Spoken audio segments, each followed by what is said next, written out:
Hey guys, and welcome back to my channel. So we are back on this again.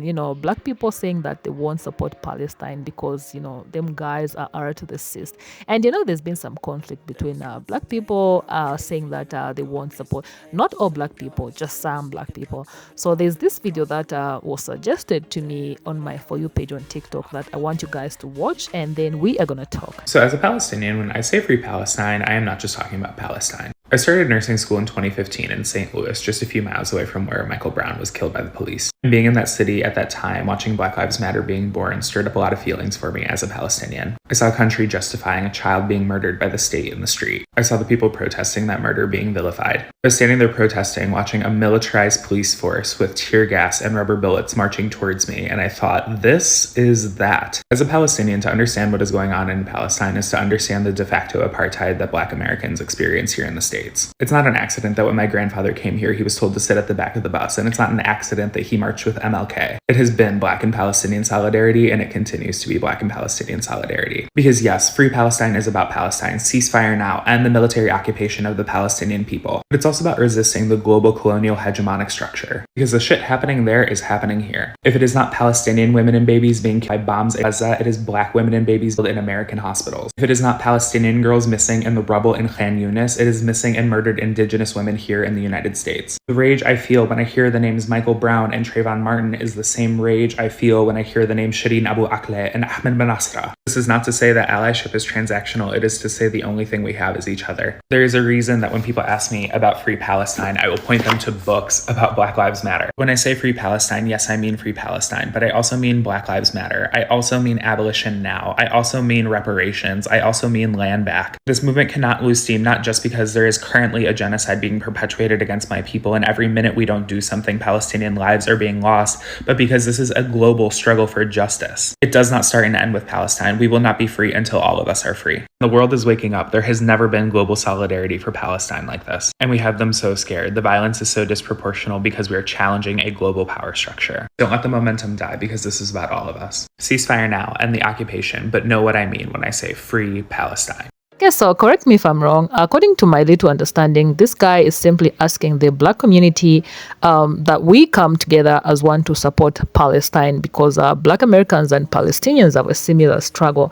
I can't mention those struggles on this app, but you guys, please go ahead. Feel free to mention those struggles in the comment section below. I know there's some support from my community, black people, as in black people, which is why I've collected a few of those videos for you guys. So make sure you watch this video up to the end. I'll leave and I'll give my own 2 cents at the end of this video. Let's get into the stitches. And the de facto apartheid that Black Americans. Oh yeah, wake that up, cousin. Wake it up. As a Black American who studies Black history and educates about Black history across the internet, oh my God. I've received the hate comments, I've received the DMs about how they were so surprised and shocked and disappointed in me about my book list about Palestine. Oh my sweet summer child, bless your heart, I have been talking about Palestine this whole time. Because the Black struggle and the Palestinian struggle is like this. It's like this. In the 40s, 50s, and 60s, Birmingham, Alabama was bombed so much they nicknamed it Bombingham. Palestinians gotta drive on separate roads. Gotta go through checkpoints on those roads. Literally right now, Black farmers across the South, all 2% of them, are being driven off of their land. Being forced off of their farmland. You stole it once from the indigenous people, now you're trying to steal it again.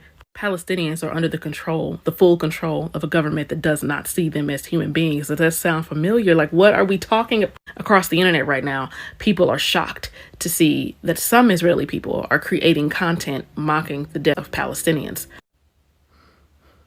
Mamie Till Mobley, Emmett Till's mom, talked about the hate mail that she received after her son. That he deserved it because Black people were animals. He was accused in hate mail and in the media of completely making up the circumstances of Emmett Till's death. Emmett Till did an interview for Look magazine bragging about how proud they were of what they had done. To this day, the Emmett Till memorial plaque has to be made proof because his memorial plaque was continuously vandalized with bullet holes. I'm only using Emmett Till because he's a popular example, but there are tens of thousands of stories just like that. Because that's how apartheid works. That's how genocide works. We haven't even gotten to this yet. Google it. Woo! Yeah, I don't know what y'all thought this was, but if y'all thought that a black history, a black education scholar was not going to stand 10 toes down Palestinian people's right to freedom, dignity, and to live a life free of colonialism, apartheid, and genocide, think you can want black people to be free but not Palestinians? Oh, put yourself in a bowl with some pretzels, some dried fruit, and M&Ms, and make a trail mix because you are nuts. I was going to ask you why, but then I remembered how absolutely individualistic we have become as a community. How I miss the days where we cared about collective betterment, but y'all have decided to let colonialism and Western ideals deteriorate the very few brain cells that y'all have left. And did I mention capitalism? So in case you didn't know, the black community and the Palestinian community have entirely too much in common for us to stay silent. We have both been victims of police brutality, discrimination, and colonialism. From 2016 to 2020, while they were actively undergoing the ferocity of an apartheid state, they were standing with us while we were in the streets protesting. Palestinians were giving us useful tips on what to do when we are experiencing tear gas. And in 2020, when I was protesting, I was tear gassed. Their tips literally saved my life. Emptying bottles of water and replacing it with milk, running against the wind, remaining calm. These are tips that Palestinians gave us because they could relate to what we were actively protesting. Matter of fact, us protesting sparked another conversation for Palestinians to have with the government that has been abusing them. We have always had conversations about the Israeli-Palestinian conflict. Malcolm X, Angela Davis, the Black Panther Party, so far and so on. This conversation is not brand new. You have just been living under a rock. And the Palestinian community has been rocking with us. We are not about to leave them hanging, especially when we never have. Can I interview you? I'm Palestinian, asking people why they support Palestine. Because I'm a human being. Do you think I'm going to sit back, watch my genocide? No chance. This isn't about religion, so it's not about being Muslim, being Jewish, whatever. I'm a Christian, right? But I'm a human being. That's all that matters to me. You know, I know people keep saying open air prison, but you know, I watched something today that was about the language that you use, right? Yeah. Actually, they're hostages. So everyone's talking about hostages. Yeah. Come on. 2 million people, hostages. It doesn't make sense. Yeah. It doesn't make sense, and this will never, ever, ever end until they're free. It's a simple. Let me ask you a serious question right now. If you and your family were whipped away from your home that your family has had for generations upon generations upon generations, for settlers that claim that this land is their land, and then you get brutalized every day of your life, soldiers storming into your home, if you have a home, you occupying your house for a military base, restricting you from any type of a defense. You can't have a knife. You can't have, definitely not a gun. You can't have any weaponry, not a bat, nothing. You just have to submit to whatever the soldier says you have to do. They can line you up and shoot you, take your child out of assumption that they have found some type of weaponry, lock you in prison because you hold your nation's flag.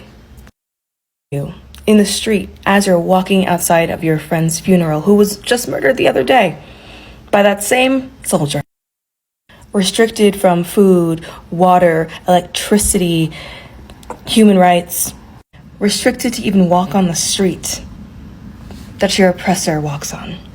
Spit at, rocks thrown at, businesses destroyed, no way to financially be free, no way to financially support yourself. You just have to accept whatever that government gives you. You can't even leave the perimeter of which you're locked in because they've blockaded any movement via water, via air, via bus. You have to have special permission by your oppressor in order to even leave your country or your space, your land, your territory, and you can't even leave your territory through that territory. You have to take a charter to a different country in order to get out of that region. They don't even want you on at their airport. All that, and you wouldn't fight back?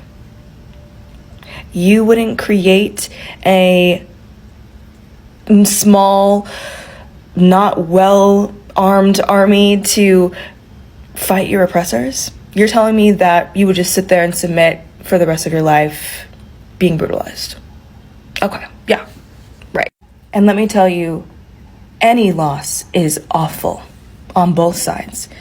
The fact that women and children and people in general, innocent civilians, are suffering due to Zionism and colonialism is just, should never happen. Haven't we not learned? Have we not learned from our history? It's awful. But to tell me that you're going to full-blown support an oppressor is just devastating. To have no compassion for those who are oppressed, it's just devastating. Okay, there's a comp. I was going to get you together, but just watch this. Don't be this person, guys. A lawyer you can trust says all blacks talking about free Palestine like they actually F with blacks. It's almost hilarious. Yeah. This video is about the interconnectedness of black and Palestinian struggles that's well dated and historical, you know. We know the solidarity between Palestinians and black folks can be traced all the way back to Malcolm X, Martin Luther King, and the Black Panthers, all the way through George Floyd and the BLM movement. And also, contrary to popular belief, black support for Palestine has long existed. Key historical figures such as Malcolm X, James Baldwin, Amari Baraka, and various black organizations, including SNCC, which stands for the Student Nonviolent Coordinating Committee, and the Black Panther Party for Self-Defense, supported Palestine. Their position and work on Palestine was fundamental. As a matter of fact, speaking of Black Panther Party, Huey P. Newton got a book that he wrote that changed my life when I was 19. You see what I'm saying? He said that we must think globally and act locally. You feel me? And when it comes to this whole Palestinian struggle, we can recognize that quote right there is one that illustrates the solidarity so beautifully. Here's a picture of Huey P. Newton standing outside of a Palestinian refugee camp in Lebanon in 1980. Here's an article from 2015 from Dr. Mark Lamont Hill about reimagining transnational solidarity through difference from Ferguson all the way to Palestine. Here is another picture of Palestinians standing in solidarity and praying, you feel me, with a picture of two individuals that's been slain by settler colonial violence, one being Palestinian and one being black. But that's not it though. Through his advocacy, Malcolm X linked black internationalism with the Palestinian cause, and this created a legacy of solidarity that created world influence black Palestinian revolutionaries to come. For the people in the back, a lot of the military funding and tools that's used to police both Palestinians and black folks come from the same entity, the American government. Okay, so first let's remember that it's not possible to talk about global black solidarity for Palestine without discussing black Palestinians themselves or Afro-Palestinians themselves. Some Afro-Palestinians trace their roots to the land as far as the 12th century and are descendants of Muslim pilgrims who went to Mecca for Hajj and then settled in Jerusalem. Others are the descendants of those who migrated from places such as Nigeria, Sudan, Senegal, and Chad. Some of them came to Palestine specifically to fight against British colonialism and Zionism. By the way, did you know that they're Afro-Palestinian, like in Palestine, as in black people like you and me? Let's not stop there. Listen to what Malcolm X once said. The Palestinian struggle is not just a cry for justice. It's a blistering battle for the most fundamental human rights that every living soul on this planet should inherit by birthright. Just as the civil rights movement in the United States fought against chains of racial discrimination, so too are the Palestinian people strive to shatter the chains of occupation. Never forget, my friends, that the Palestinians, much like African Americans in the United States, have been subjected to heart-wrenching history of suffering torment. Okay, so let's just stop a little bit and pause on that right there. Maybe that is the reason why black people have decided to support Palestine. And as for me, I just want peace to reign in these areas: Congo, Ethiopia, Palestine, and Israel. And I'm talking about real people affected in those areas. I'm talking about civilians. I'm talking about women and children who are being raped, unalived in those areas. You know, in Africa, we have this saying that goes like, when elephants are fighting, the grass suffers. In this case, I'm talking about real people, okay? So before you decide not to support any of those areas, Palestine, because this is what everyone is talking about, in Congo, I'm talking about Ethiopia, Sudan, remember that the land of Palestine has Afro-Palestinians, just like you, black people like you and me. And also remember that Malcolm X supported Palestine. Okay, and on that note, I think we've come to the end of this video. So you guys, please let me know what you think about this video in the comment section below. Subscribe to this channel if you have not subscribed already, and I will definitely see you in my next video. Peace.